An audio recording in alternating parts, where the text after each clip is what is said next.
Ohé les gens, c'est moi le jongleur. Je vous fais rire car je me moque des grands. Et je vais vous montrer comme elles sont gonflées et enflées, les baudruches qui partout s'en vont en guerre. Moi, je les remets à leur place, je leur retire leur bouchon et pshhh, elles se dégonflent. Mais je n'ai pas toujours été comme je suis. Et voilà ce que je veux vous raconter, comment je suis né. Parce que je ne suis pas né jongleur, je ne suis pas tombé du ciel un beau jour, hop là, bonjour, bonsoir, me voilà. Non, non, moi je suis né vilain. Vilain paysan. Paysan pour de bon. J'étais triste, j'étais gai, je n'avais pas de terre. J'en étais arrivé à aller travailler chez les autres, comme tout le monde, dans nos régions, partout. Mais un jour, j'ai vu une montagne, toute en pierre. Et elle était à personne. J'ai été demandé. Mais personne n'en veut de cette terre. Alors moi j'y suis allé. Et j'ai essayé avec mes ongles. Et j'ai vu qu'il y avait un peu de terre. Et j'ai vu qu'il y avait un filet d'eau qui descendait jusqu'en bas. Alors j'ai gratté, et puis je suis allé au bord du fleuve. Je m'en suis cassé les bras à force. Et j'ai ramené de la terre. Et il y avait là mes enfants et ma femme. Ma femme. Oh, ma femme. Oh, elle est belle. Elle a 2 seins ronds et puis elle est toute blanche. Et son allure, on dirait une génisse. Tu nous parlais de la terre. Oui. La terre, c'était une merveille.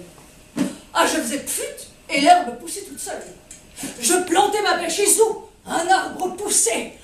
Ah, c'était une merveille que cette terre-là. C'était une terre en or. C'était notre terre. À nous. Seulement un jour, le patron est arrivé. Le patron de toute la vallée. Il a vu la terre et il a dit... À qui est cette terre? À moi, et je l'ai faite avec ces mains-là, elle était à personne. Personne? Personne, c'est un mot qui n'existe pas.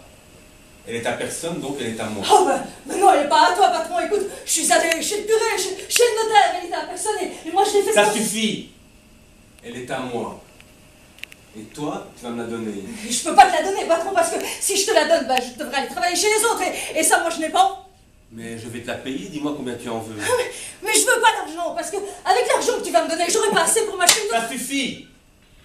Elle est à moi. Et toi, tu vas me la donner. Non. Alors il est parti. Mais il n'a pas cédé. Ah non. Un jour, il m'a tout brûlé. C'était l'été. Il faisait sec. Et lui, il a mis le feu à la montagne. Et tout a brûlé. Les bêtes ont brûlé, la maison a brûlé. Mais moi, je suis pas partie. J'ai attendu. Et la nuit, il a commencé à pleuvoir.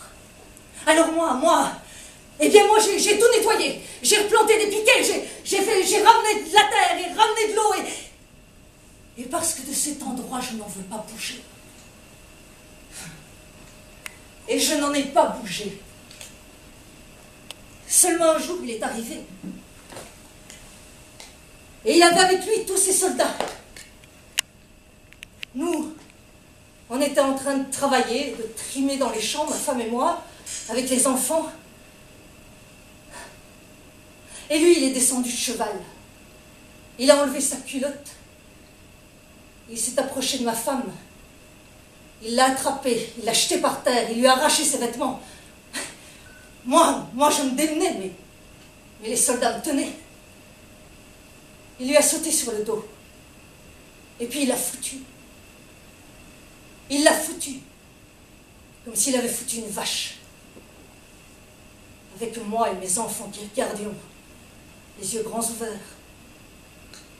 Alors moi je me suis libérée. J'ai attrapé un fossoir, j'ai dit « Misérable !» Arrête. Arrête, a dit ma femme. C'est justement ça qu'ils attendent. Tu ne comprends pas.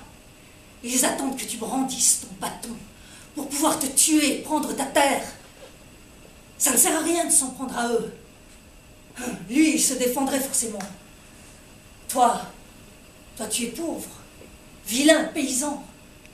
Tu ne peux pas penser honneur, dignité, ça c'est bon pour les seigneurs, pour les riches. Eux, ils se mettent en colère quand on leur baise leur femme, leur fille, leur maîtresse, mais pas toi. La terre n'en vaut pas la peine. Ni ton honneur, ni le mien, ni celui de personne. Je suis une vache. Une vache. Pour l'amour de toi. Et moi, je pleurais. Mais pour les gros, c'est l'insomnie. Pour le capital, c'est la mauvaise nuit. La mauvaise nuit. De ces usines, de ces fenêtres, le capital voit ses usines occupées. Il voit le drapeau rouge flotter. Il voit le tricolore aussi, mais le tricolore, c'est pas ça qui lui fait peur. Le tricolore, c'est son affaire. Il en a tellement vendu, avant, pendant, après la guerre. Il en a tout un stock. Pour la dernière des dernières, il y en a toujours bien une dernière. La démocratie, ça s'exporte. Non. C'est le rouge qui craint. Celui non, le verre, il a pas peur. de la commune. Celui du cuirassé Potemkin d'octobre 17, de l'Espagne de 36, du Portugal de 74, des grèves de 61, de mai 68, celui